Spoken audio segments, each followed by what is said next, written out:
کیا میت پر رونے سے میت کو گناہ ہوگا؟ مرنے والے کے لیے اگر رونا بہت آئے تو کیا مردے کو اس کا کوئی گناہ ہوگا؟ زینت علی۔ بخاری کی حدیث ہے، رسول اللہ صلی اللہ علیہ وسلم نے فرمایا ان المیت لیعذب ببکاء اہلہ علیہ او کما قال صلی اللہ علیہ وسلم۔ نبی نے فرمایا کہ میت پہ جب رویا جاتا ہے تو اس سے میت کو عذاب دیا جاتا ہے۔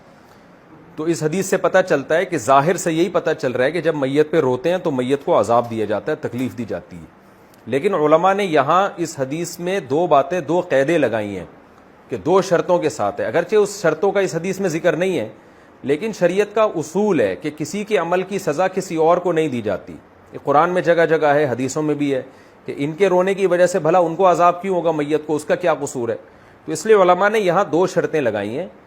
اچھا، ایک تو اصول یہ ہے کہ شریعت میں یہ بات ثابت ہے کہ ایک کے گناہ کی سزا کبھی دوسرے کو نہیں ملتی، تو ان کے رونے کی سزا بھلا اس کو کیوں ملے گی؟ دوسری حدیث سے پتہ چلتا ہے۔ دوسری بات یہ کہ میت پہ اعتدال کے ساتھ رونے کی بھی شریعت نے اجازت دی ہے، خود نبی صلی اللہ علیہ وسلم کے آنسو نکلے۔ تو ان اصول اور ضابطوں کی روشنی میں، ان دوسری حدیثوں اور قرآن کی آیات کی روشنی میں علماء نے یہ بیان کیا ہے، تمام شارحین حدیث نے، فقہاء نے بیان کیا ہے کہ یہ جو حدیث میں آتا ہے کہ میت پر رونے سے میت کو عذاب ہوتا ہے، اس میں دو شرطیں ہیں۔ پہلی بات تو یہ کہ رونے سے وہ والا رونا مراد ہے جو چیخ چلا کے رونا ہو۔ اگر اعتدال کے ساتھ کوئی رو رہا ہے ہلکی آواز سے، جو نیچرل ہے، جو فطری ہے، جو محبت کا تقاضا ہے، وہ رونا حرام بھی نہیں ہے۔ جب حرام بھی نہیں ہے تو رونے والے کو عذاب نہیں ہوگا تو میت کو کیوں عذاب ہو؟ تو اگر کوئی ہلکی ہلکی آواز سے معمولی اپنی آواز کو پس کر کے، جیسے آنسو آ رہے ہوتے ہیں انسان کے غم کے موقع پر، اس طرح سے رو رہا ہے تو اس میں کوئی حرج نہیں ہے، یہ نیچرل ہے۔ لیکن آواز کے ساتھ رو رہے ہیں، رونا پیٹنا، ہا ہو، ایک چیخو پکار لگی ہوئی ہے اور کوئی سینہ کوٹ رہے ہیں، یا جس طرح سے بعض علاقوں میں دیکھا ہے کہ بلکہ آج کل تو فیشن بنا ہوا ہے، اس طرح سے اگر روتا ہے تو یہ والا رونا ہے جو حرام ہے، ناجائز ہے۔ تو پہلی بات تو یہاں رونے سے جو حدیث میں رونا ہے، چیخ چلا کے رونا مراد ہے، آواز کے ساتھ نوحہ کرنا یا آواز کے ساتھ چیخنا چلانا جو بحکم نوحہ ہی ہے، وہ والا رونا مراد ہے۔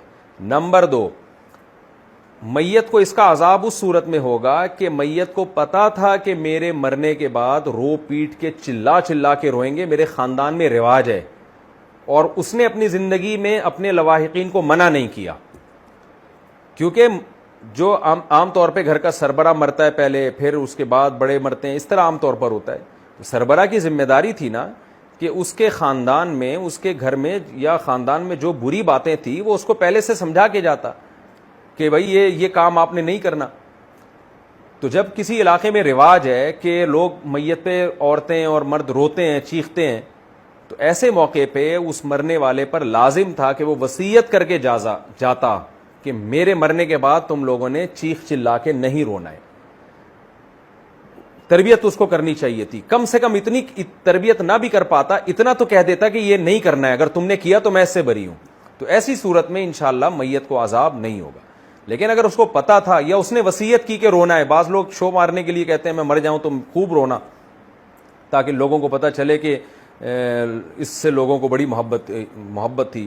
بعض لوگ چاہ رہے ہوتے ہیں، عرب میں ایسی وصیتیں بھی کیا کرتے تھے زمانے جاہلیت میں، شقی علی الجیب یبنۃ معبدی، وہ ایک زمانے جاہلیت کا شاعر تھا نا، وہ اپنی کزنوں سے اور اپنے عورتوں سے کہہ رہا تھا کہ میں مر جاؤں نا، پہلے اس نے بڑی سخاوت دکھائی اور پھر بتایا کہ میں مر جاؤں نا تو گریبان چاک کر کے دنیا کو بتانا کہ بڑا سخی جو ہے دنیا سے چلا گیا، خوب چیخنا چلانا، پتہ چلے کوئی بندہ گیا ہے، کوئی بندہ مارکیٹ سے شارٹ ہوا ہے۔ تو پہلے زمانے میں نا جاہلیت میں یہ تھا کہ لوگ خود وصیتیں کرتے تھے، پہلے کچھ کام بھی اچھے کرتے تھے اور پھر کہتے تھے دیکھو یہ کام میں کر رہا ہوں تو اب میرے مرنے کے بعد چیخنا چلانا پتہ چلے کوئی سخی اور بہادر دنیا سے گیا ہے۔ تو شریعت نے اس کو پسند نہیں کیا، اس طرح چیخنے چلانے کو۔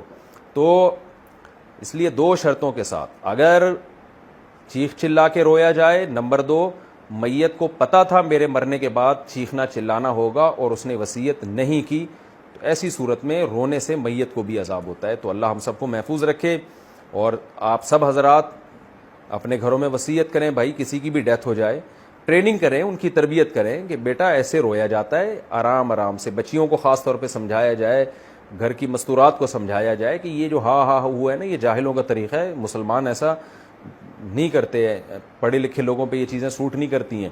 ان کو سمجھا دیں. پھر بھی اگر کوئی روئے گا تو اسی کو عذاب ہوگا, مرنے والے کو انشاءاللہ عذاب نہیں ہوگا.